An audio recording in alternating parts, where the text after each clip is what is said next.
Welcome back. Today's feed is a masterclass in visual contrast. You've got these highly structured endorsements for Florida state reps, Kendall, Grow, Albert, Connerly, all wrapped in that familiar, complete and total endorsement package. But then you drop the image of yourself on a black horse next to Kim Jong-un against a sunset. The signal is loud. It's about power dynamics and personal chemistry, not just policy. Exactly, Ray. It's about signaling resilience. You see these state reps talking about protecting Florida values and cutting taxes, which is the standard operating procedure for the establishment. But the horse image, that's a different language. It's primal.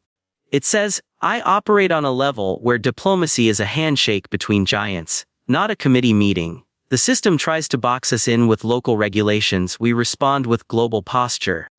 But let's look at the crypto angle, because that's where the tangible value is. Our tape shows Ethereum edged up 0.14%, 27th percentile, and Bitcoin edged up 0.13%, 31st percentile. It's a tiny move, barely a whisper. Do you see those endorsements as a stabilization signal for the broader market, or just noise? It's not about the noise, it's about the cracks. When you amplify Peter Navarro talking about China's intrusions and the dual justice system, you're highlighting institutional failure. People don't trust institutions anymore, Ray. They trust code and hard assets. That slight uptick in ETH and BTC, it's the market quietly hedging against the very political instability these endorsements are trying to paper over. So the endorsements are a distraction from the fear. Because you also shared that Jim Jordan blast about the FBI and Round River being an operation to protect Joe Biden. That's not just noise. That's active warfare on the narrative front.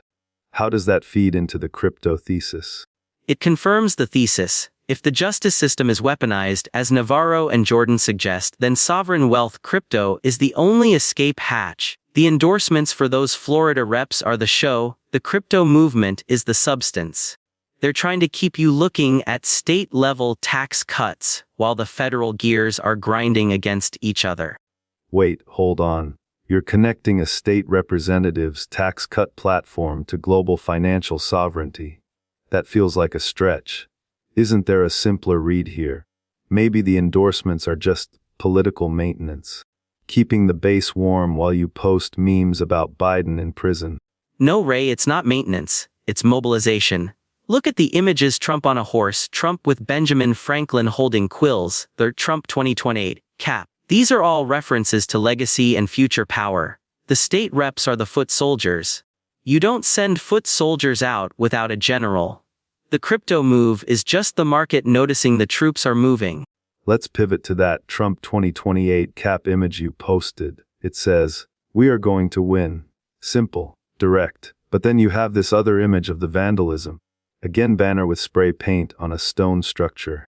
Is the message here that the establishment is trying to deface the narrative and we're just outlasting them? Precisely. The vandalism is the system's panic response. They can't stop the horse, they can only spray paint on the stones. And while they're distracted by that, we're building the infrastructure.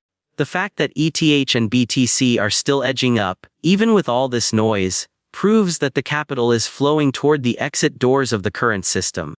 But here's my devil's advocate moment. You're touting crypto as the hedge, yet the moves are minuscule. Up 0.14% and up 0.13%. That's not an exit door. That's a door left slightly ajar. Is it possible that the market is actually skeptical? That despite the dual justice system headlines, big money isn't moving in. Small moves are quiet moves. When the panic hits, the volume explodes. Right now it's the accumulation phase, the endorsements, the horse imagery, the Jordan blasts. They're all creating the pressure cooker. The tape is just waiting for the valve to burst. We're not in the explosion yet. We're in the loading. So we end on that note. The horse is saddled, the reps are endorsed, and the crypto tape is quietly ticking upward by a fraction of a percent. One last thing, the image of Trump stopping his speech to comfort parents in New York. Amidst all this power signaling, that human moment stands out. Does that soften the hard asset edge? Never. It grounds the power. You can't have the horse without the humanity, or it's just tyranny. But the market doesn't care about compassion, it cares about stability. And if the justice system is broken, as Navarro says, then stability only exists in assets that can't be seized. Keep your eye on the code Ray. Fascinating way to look at it. The horse, the cap, the crypto tape, all pointing to a system under stress. Thanks for riding along with me today, Dale. That's the show.